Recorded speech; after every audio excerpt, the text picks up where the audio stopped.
Well, we're getting news that a quite famous nuclear reactor in North Korea is going to be reactivated. And we're talking about an announcement that was made by the Democratic Republic of Korea's General Department of Atomic Energy.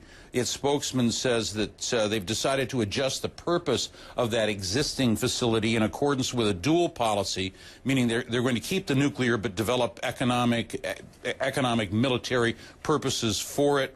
It was shut down as part of the six-party talks all the way back in 2007. That was in October.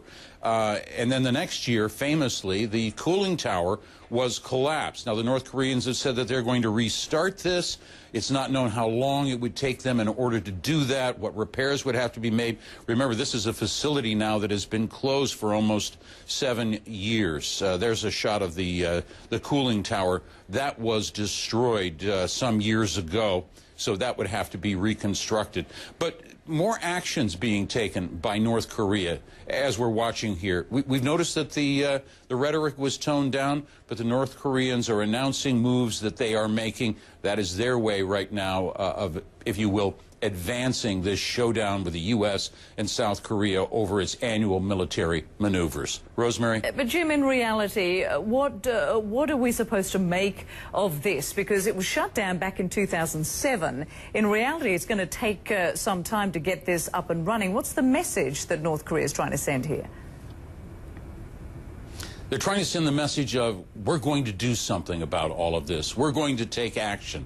You know, it's very interesting to note that reports that are coming across the border indicate that they've actually stood down some of the civilian and military defense units, telling soldiers they can take a little time off, they don't have to live underground, telling the citizens they don't have to show up for these mass rallies. People in North Korea were really exhausted. Now the government is moving in a different direction, and it's announcing plans almost as if it were to survey the scene and say, what can we do that is going to arouse concern in Washington, Seoul, and beyond? And certainly this is going to be analyzed and reanalyzed in the hours and the days to come, Rosemary. And Jim, how big a concern is a nuclear plant that was shut down back in 2007?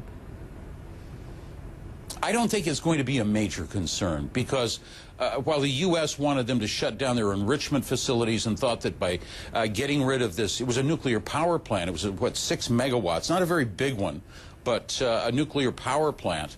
And there had been an agreement to supply the North with some electricity. All of the sidebars, if you will, to that deal have gone away. The North Koreans are just playing out all of the options that they have right now, laying more cards on the table to say, we're not going to sit here and just do nothing. We're going to be doing something, and you should be concerned. That's what the North Koreans are trying to do. I'm not sure whether that's going to convince Seoul and Washington.